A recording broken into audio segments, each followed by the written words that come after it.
la fundación de Kibor, ¿verdad?, está ligada a la encomienda y a la creación de la doctrina. Esas dos instituciones, una, vamos a decir, de tipo civil y otra de tipo religiosa, siempre andaban juntas. En cada, en cada momento que se repartía aborígenes para que fueran esclavizados, y ya estaban, digamos, ocupando un espacio en beneficio de un conquistador, como ese conquistador estaba obligado a enseñarle la doctrina católica, siempre se auxiliaba con un sacerdote, con un cura doctrinero. Entonces esa encomienda se convertía en doctrina. De modo pues que fueron dos cosas que siempre estuvieron juntas, la encomienda y la doctrina. Pero resulta que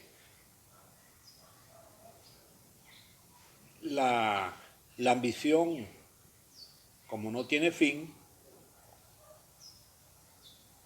eso tampoco con el tiempo dio satisfacción a las autoridades españolas, porque fallaba a veces el cobro del impuesto. Fíjense que en estos pueblos, como el caso de Quibor,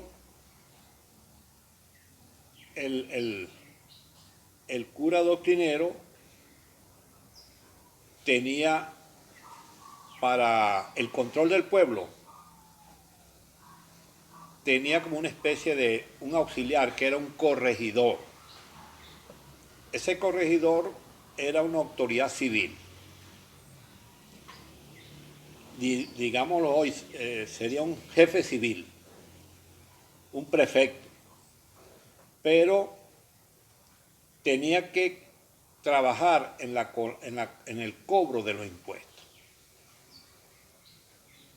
Como las cuentas no cuadraban en España, allí es donde entonces el rey decide luego crear la Real Hacienda y nombrar factores, es decir, funcionarios más especializados en el cobro de los impuestos.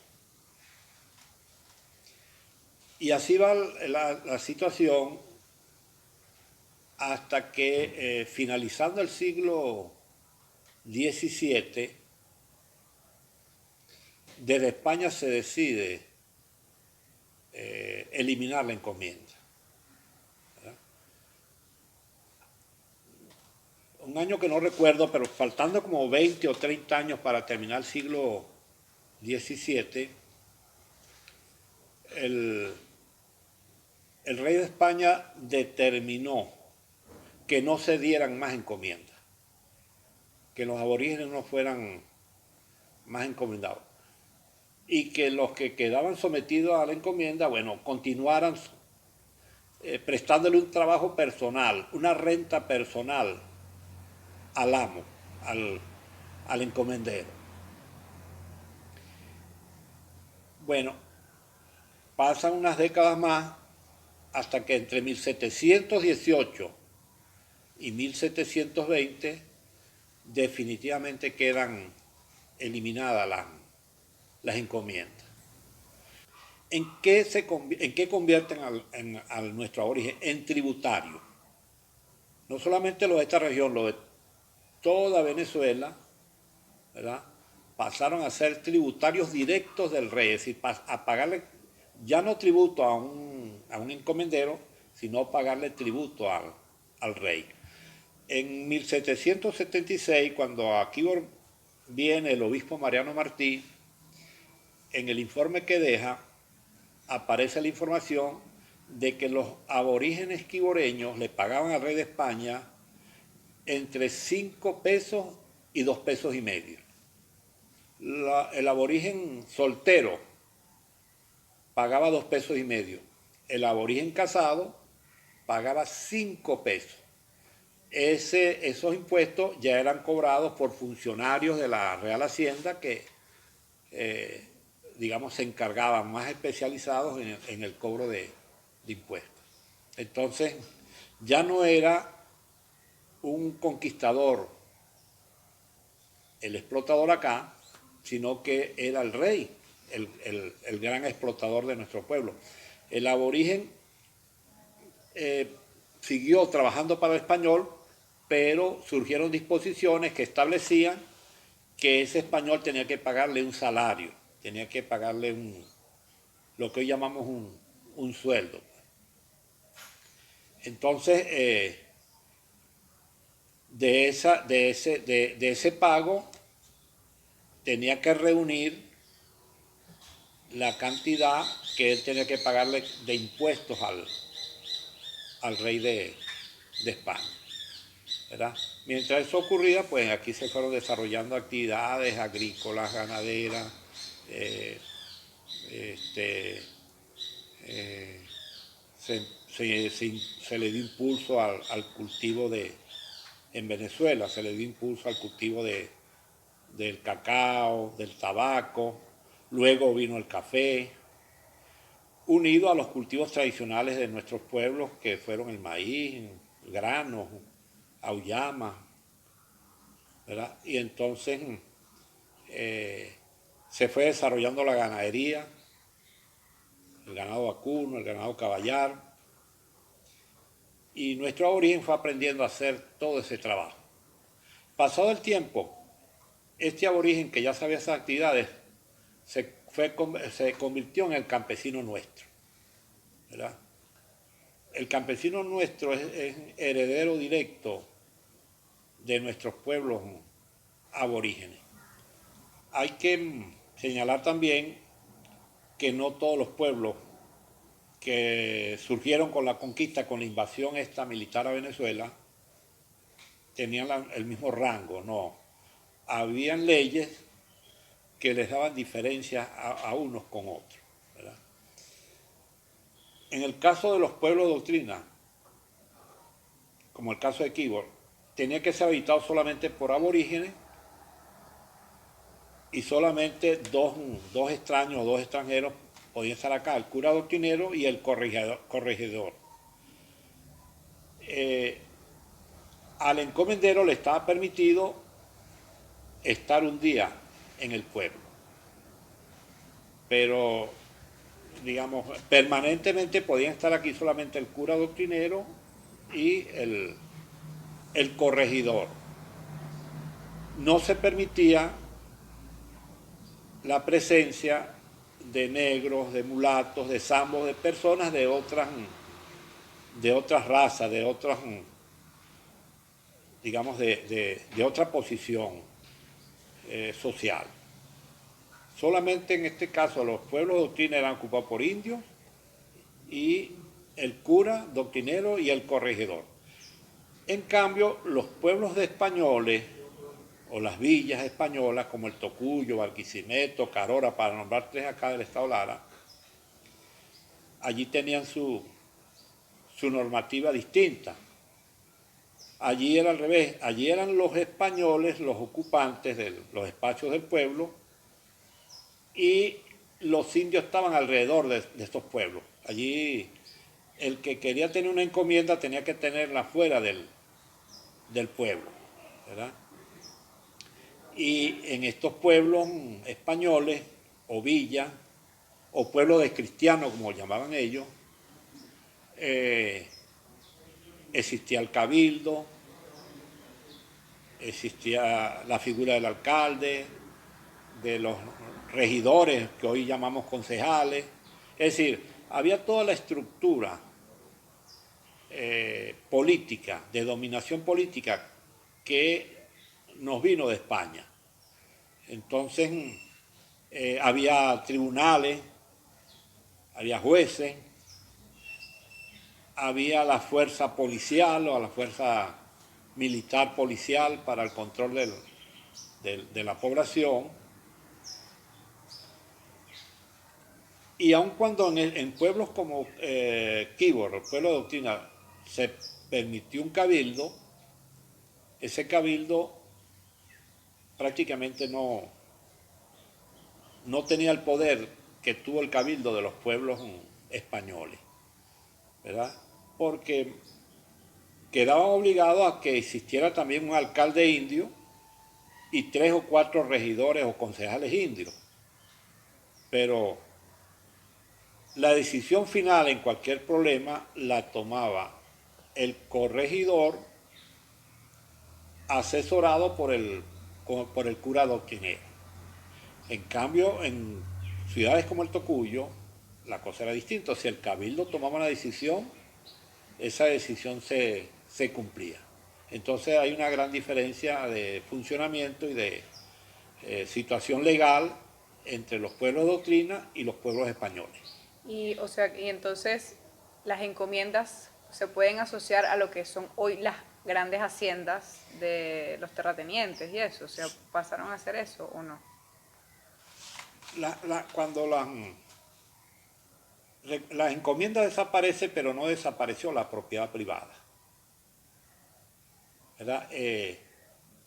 A eso se agrega que se va trayendo población del África en calidad de esclavo total, ¿verdad? Y allí también hay que hacer una mención a lo siguiente. Nuestro habitante originario fue esclavizado, pero esa esclavitud fue una esclavitud como de nueva fase, porque según las reglas de la encomienda, nuestro aborigen tenía que trabajarle un máximo de 4 o 5 días al encomendero. Y 2 o 3 de la semana tenía que dedicarlo a su propio trabajo, en su propio conuco, para lograr el sustento de él y de su familia. Bueno, en cambio, el esclavo que se trajo del África, que fue comprado, ¿verdad? Como esclavo, era esclavo los 7 días de la semana y las 24 horas del día. Y el dueño del esclavo podía hacer con él lo que quisiera. Podía regalarlo, podía botarlo, podía liberarlo, podía venderlo. En cambio, con el indio encomendado, con este tipo de esclavo, él tenía limitaciones, pues no podía venderlo.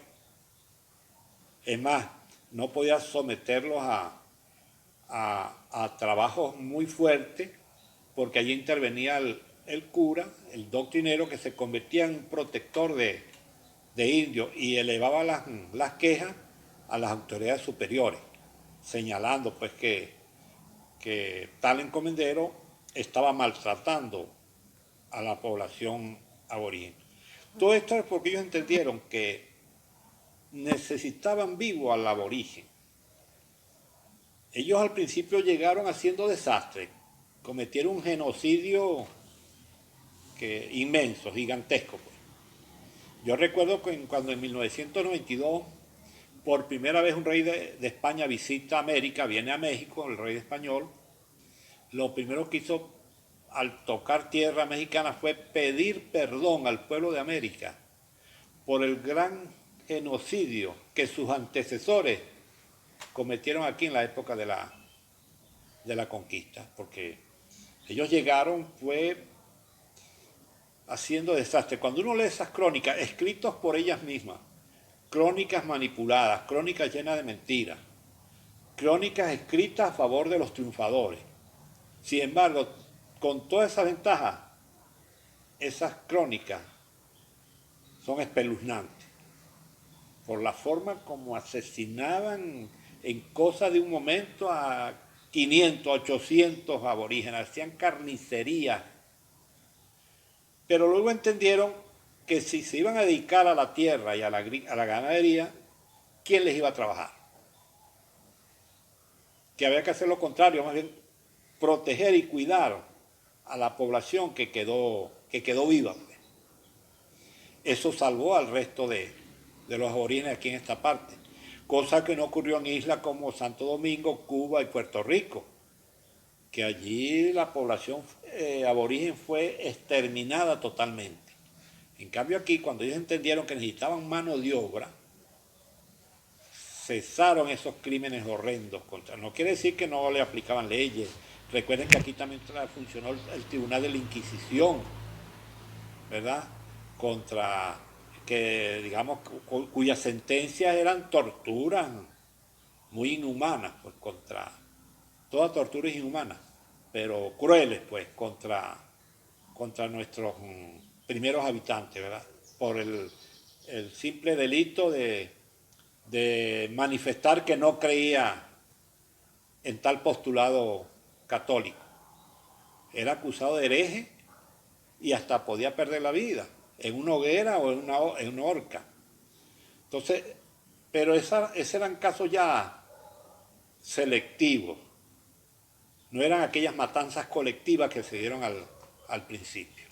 Recordemos también que quienes vinieron a esa conquista no fueron letrados, no fueron, en su gran mayoría, fueron gente que no sabían leer y escribir, muchos de ellos cargados de delitos allá en España, que fueron sacados de las cárceles o fueron sacados de las tabernas donde vivían consumiendo alcohol para traerlos aquí a América en plan de soldados conquistadores.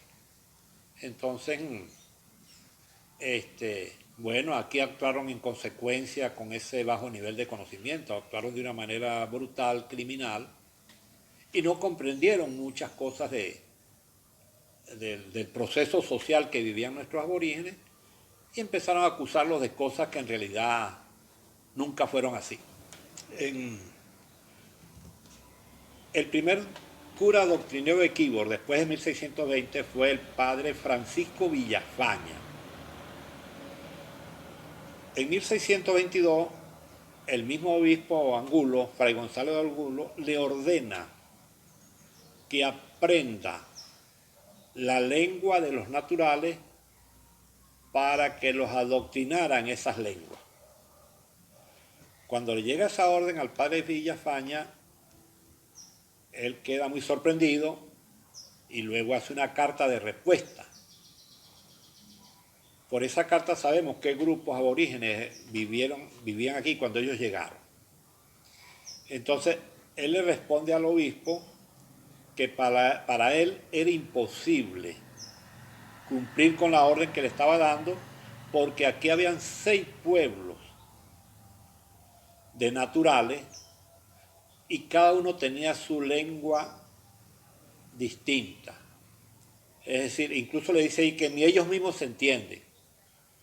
Entonces, le dice el padre Villafaña que para él era imposible aprenderse esas 6 lenguas, que él proponía que le aceptaran aprender la de los caquetíos, dice él, porque son los que de tiempos naturales están en este territorio y son muy ladinos, o sea, que entendían fácil, pues. No sabemos qué respuesta le dio el padre Angulo porque no tenemos ese documento, pero por ese documento sabemos que existían 6 pueblos. Esos pueblos eran los caquetíos, los gallones, los ajaguas, los irajaras, los ayamanes y los camagos. Ahí aparecen los nombres de esos. Y por, digamos, otros escritos que quedaron, sabemos que estos pueblos eran expertos cultivadores de maíz, eran unos artistas de la artesanía, porque agarraban un trozo de cerámica, de una masa de cerámica, de arcilla, y la convertían en una obra de arte, en una olla, en un utensilio para el uso diario, ¿verdad? Trabajaban los huesos, las conchas, para hacer adornos, y que en agricultura y en la cacería eran muy hábiles, ¿verdad? Entonces hay descripciones, hay bastante información de esos primeros escritos que quedan como crónica, ¿verdad? para el conocimiento de la vida de esos primeros pueblos nuestros. Entonces, aquí en Quíbor llamó mucho la atención, sobre todo entre el grupo que vino con Juan de Carvajal, conseguirse con cultivos de maíz excelentes. Recordemos que Carvajal venía de Coro, cruzando lo que hoy es todo el estado Falcón, ¿verdad? Por la región más o menos donde está Siquisique, entró a lo que hoy es el estado Lara, empezó a cruzar este territorio de Lara, llegó a donde es Carora, de Carora continuó caminando hacia el sur y llegó a la región que hoy ocupa Quíbor.